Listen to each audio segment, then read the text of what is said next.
Braveheart is a women's ministry that I started back in the summer of 2013. I started it to bring hope, to bring encouragement, to bring faith that even though a heart has been broken, it still has a beat. It can still overcome. I want Braveheart to be the encouragement that someone else needs to go ahead and overcome the battles that they may face, as well as to for them to go ahead and pursue their dreams, because life doesn't end at a broken heart. It still has a beat.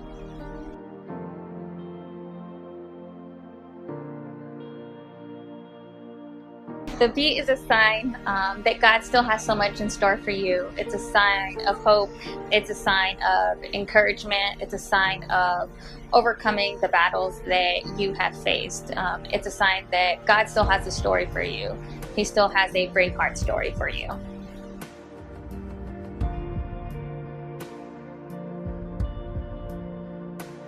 I was molested up until the 5th grade of elementary school.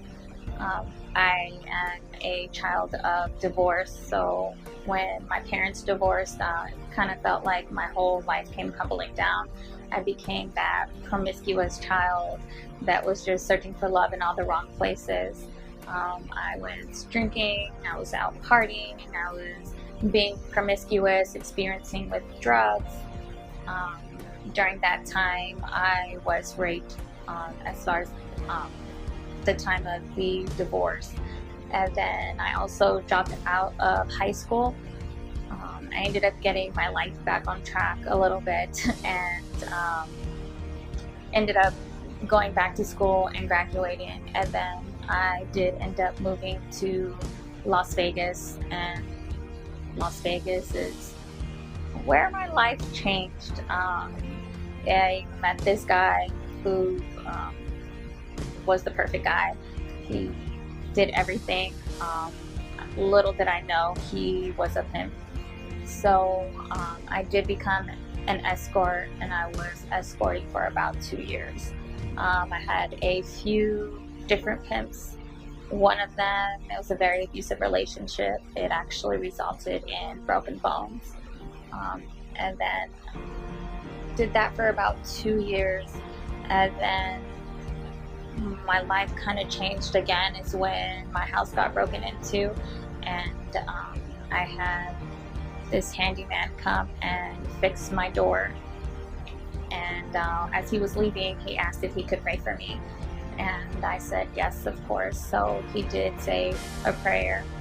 After he said that prayer, it was just kind of something turned in my spirit. I just kind of wanted to go back to church, and I just ended up going to a church. And as I was still escorting as I was went back to church. And the more that I went to church, it was like the more that I just wanted to do the right thing and pursue the things of God. So it was, I can remember that it was 1 month prior. I had made a lot of money in 1 month, and then I had gotten into an argument with the company that I was working for, and after that it was just kind of like the Lord had just told me like, enough, stop. And I did, and about the next month I ended up going to Bible college, and I ended up getting my associate's degree in Bible college. And then I moved back to Las Vegas, and I was working in ministry. Everything seemed to be on track. And then a mutual friend introduced me to a guy. She said we would be perfect for each other. He loved God. She said you guys are both ambitious. We started dating for a few months, and then we were never official, and I find out that he had a girlfriend. He made official at the same time he was dating me.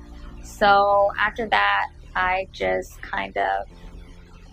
everything just fell apart, and I became depressed.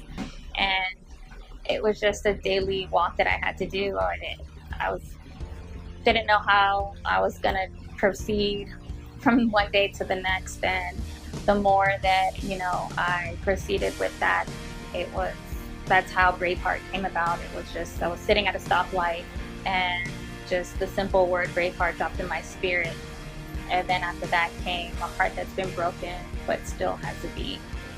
And then I just had to learn to rebuild, myself up again. And that's how, what I would want Braveheart to be would be, a heart that's been broken but still has a beat. It can still overcome whatever trial that you have faced.